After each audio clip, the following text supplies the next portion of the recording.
I'm Vivian Yor. I'm Sierra Baker. I'm Olivia Clark. I'm Logan Baker. Welcome to Spiked Up. Welcome to Spiked Up. Welcome to Spiked Up.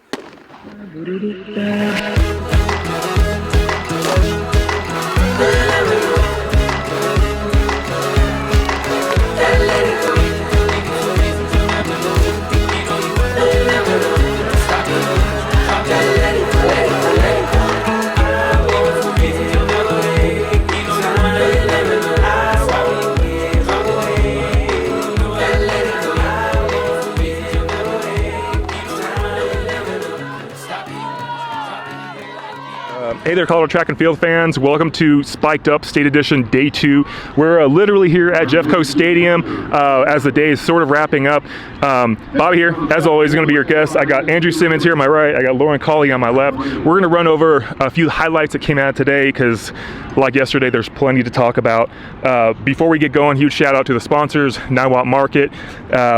All right, guys, let's get into this because we got too much to talk about and not enough time to do it in. So we got, starting with the 5A32s, let's talk about the bends because we talked about that last week.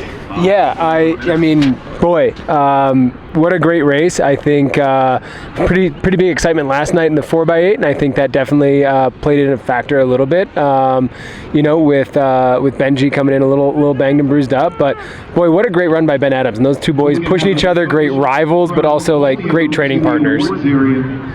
Yeah, I thought it was actually really exciting to see Ben Adams, sophomore Mountain Vista, kind of take the W here. I mean, it's almost like, in one perspective, Benji Anderson passing off this baton to Ben Adams. He even mentioned this in our interview about how, he's trying to inspire the younger group, and so now this is sort of the move in the right direction for them. But I thought it was super classy right there at the finish line. Both of them were kicked all the way to the line, but right before, you can just see a smile on Benji Anderson's face, like he's just excited that his younger teammate comes in and wins it here. And then I do want to kind of give a shout out to Ben Wolf from Heritage, who picked up third spot here. He did kind of message me on Instagram talking about a remix in terms of the bends, and so he was the third bend today in that 32, which was pretty exciting to see. Great run from him. Did you have any take on that? Yeah, I just wanted to talk about Benji coming across the line smiling. That was just so special to see because, you're not winning the state title, but you're just so happy for your teammate who's only a sophomore and passing off the baton to him, like you said. That was just so awesome to see and just why I love this sport so much, And then moving on to the girls, 5A, Emily Cohen takes this one. What was super exciting with her performance, at least from my perspective, is I've seen her compete her entire high school career, and she's just progressively gotten better every year, and finally coming in and being the one, as in the one to walk all the way to the top of the podium, win a state title. She is a state champion. I thought that was super exciting, just from a fan's perspective here, to see her kind of fully make that ascent. Any take on for you guys about Emily's race?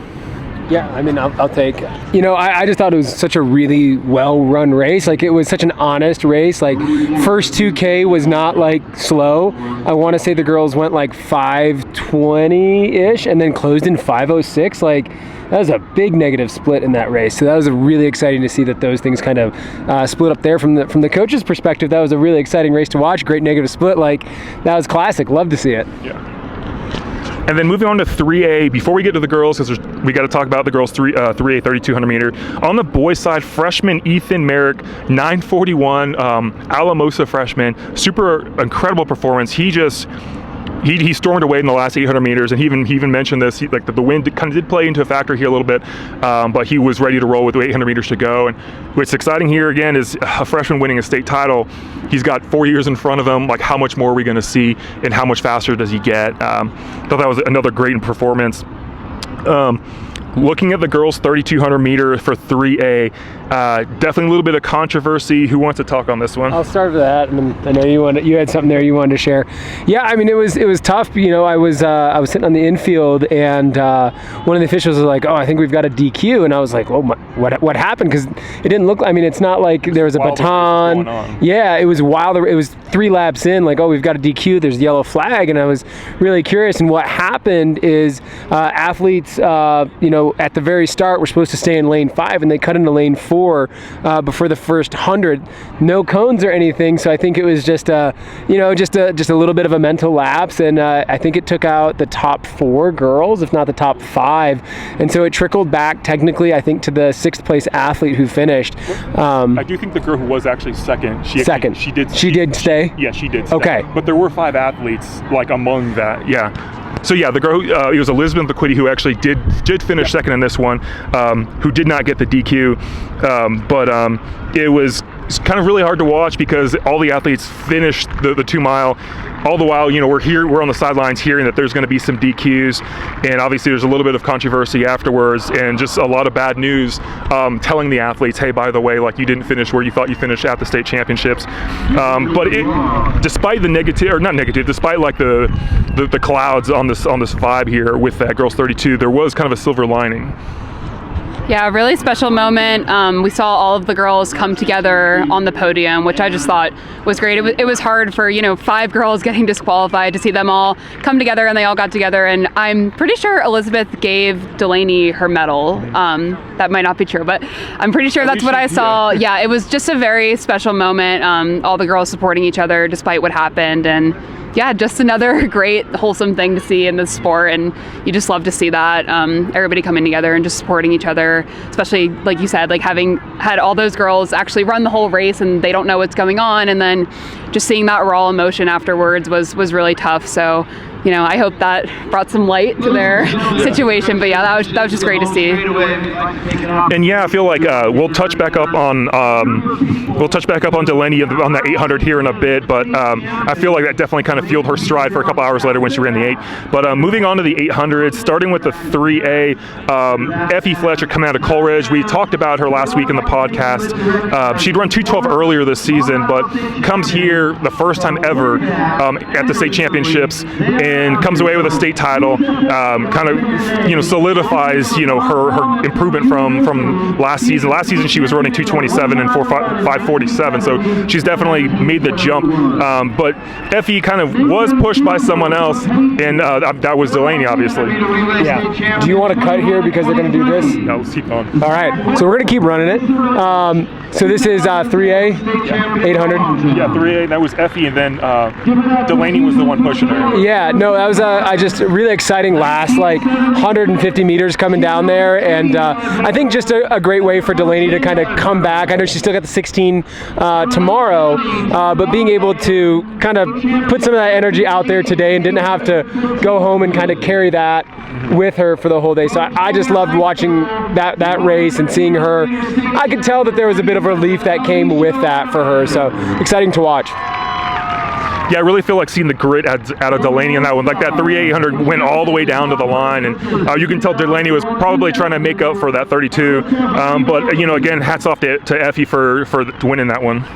Really says a lot about Delaney's mentality coming off of what had just happened, and her still being able to pull away in that race and still pull off a good race. It can be really tough to come back from something like that just a short amount of time later, so props to her. Yeah. And then moving on to 4A, I feel like one of the big storylines here was Sage Segrist, 2:11 coming out of Central Grand Junction. She was just so pumped afterwards. It was kind of one of those moments where you see an athlete just so pumped about their performance that you just kind of like pick up on their vibe there. And I was just kind of super excited to see her do that, because I know she's been really, really good for so long now, these last few years, and seeing her finally kind of like full circle come here and get a state championship. She did mention afterwards that she was like, I will not leave without a state championship. This is what I've been wanting for the longest time. It was actually just great seeing her. That last 200 meters was just, she torched the field, ran to another level. I think she won that one by about 2 seconds. Anyone want to jump on stage? Okay.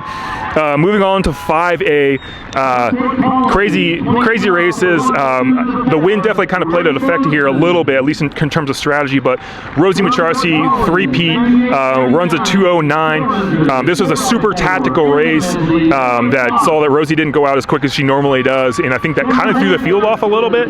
But for some athletes, I really feel like it definitely played into their favor, and I know you know one of them, so you want to talk on that? Yeah. Super exciting to see all that. Everybody was packed up at 400 to go, and things really spread out on that back corner. And Eliana and Rosie were right there together coming through 200. I know Eliana pushed coming into that last, or the first part of the 200 curve there, and came around, and it was really, really close and super exciting to see. And Mia Williams was not that far behind, and knowing like for Ellie, that was her prior PR coming in was like 2:12, so to run 2:09 was huge. Win too. Yeah, and a lot of those girls, if you go look at the results, a lot of those girls PR'd. So that little bit of a easier start, I think, kind of played into a better race on the back half and really just let them carry that momentum. And I think the whole field kind of pulled along with it. So that was a really exciting race to see. Definitely. Do you want to touch anything? Yeah. I'm not sure if Rosie really fully expected that battle coming down with 100 to go. But yeah, just props to both girls, especially Rosie, the repeat in her last race at Jeffco Stadium, and Eliana for that huge PR. It was great to watch. All right, looking at 5A, we had Ben Lee, Thunder Ridge's Ben Lee Jr. defend his state title in the 800, monster kick, and he even acknowledged afterwards, he was like, the field was loaded, and having to navigate, not just the talent that he was racing, but also the wind. He kind of had to hold back a little bit, and before he unleashed a crazy kick with 200 to go. But what's super exciting with him is, again, it's interesting seeing Rosie on the girls' side win as a sophomore, win as a junior, and then three-peat, win it her senior year as well. Right now, Ben is on track to do that, having won as a sophomore, won as a junior. But you can tell he was definitely even locked and loaded after the race. He still knows he's got a 16 in front of him, but super exciting race on the boys' end as well. Anyone want to jump in on it? Yeah, I mean, I was actually going to shift gears a little bit there and talk a little bit about a 2A storyline in Bobby.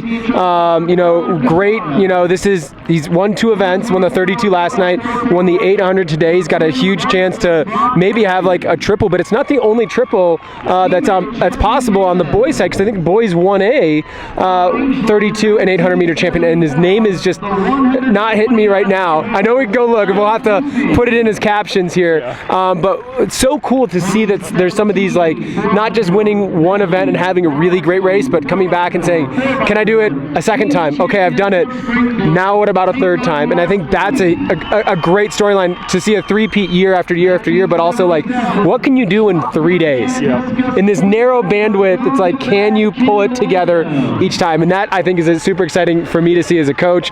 Out there is just like, I know how much hard work they put in. I know the hours, the miles, and everything on the distance side. So being able to see it and multiple storylines, like, that's kind of what crushes my heart as a fan and as a coach for Delaney, is like, she didn't get to choose that outcome, but like, that's the thing she has to remember walking away from this, is like, you didn't choose that. So it's like, that you still won, and that's yours. And like, just because it got taken away from you, it just means that you don't get to hang a medal on the wall. You still won, and that's so huge. So like, that's, probably like one of my favorite storylines. The other race that I really loved, and personally, was Bryce Weeks going out super hard in the 800. He ran with the heart of a lion, and I loved it. And it's something to say, like, I'm gonna go try. I'm gonna go after this and just see what is possible. And if it works out and plays out, what a storyline. But if it doesn't, that's okay. And that's just all what racing is about, especially at this level. It's so cool, and I love to see it. Yeah, what I want to add about Bryce's race was, I think I said this to him afterwards, because we were talking as we saw this unfold. I'm like, oh, that is the hardest way to win a race. But it kept everyone honest. The fact that he put it all out there, you're literally forcing everyone to make a decision, and that's to go with the hot pace. I love it when athletes go out there and they put it on the line like that. And to your point about athletes kind of running multiple events in the span of 3 days, another thing that I just love is when they win a state title, what does that do to their psyche? Like, are they content with it? They cool with it? Or they're like back to business? And what's exciting so far is we're seeing it's back to business. One is not enough, particularly when athletes, they know what they're physically and mentally capable of, and seeing them continue to go out there and push. That's what I love about this meet, is it's so on display. So it's exciting because we have another day in front of us. Do you have anything you want to add? Yeah, just like something really special about high school athletes, having myself been a high school and a college athlete, like, these high school athletes are built different. Like, they're coming out, they're running multiple races a week, multiple meets a week. I can't remember who exactly we interviewed, but you asked someone, how are they going to celebrate their win? And their response was, looking to my race tomorrow, like, I'm going to bring that same momentum into my race tomorrow. And they're just so focused, and yeah, just a lot of great things we saw today, and pumped for tomorrow. So. Yeah. So yeah, we got one more day for the 2025 Colorado State Track and Field Championships. Lots to be excited about tomorrow. There's a lot to kind of digest over here the last couple days. We will obviously be back here tomorrow, so make sure you come check us out. Say hey, let's snap some selfies, do some funny videos.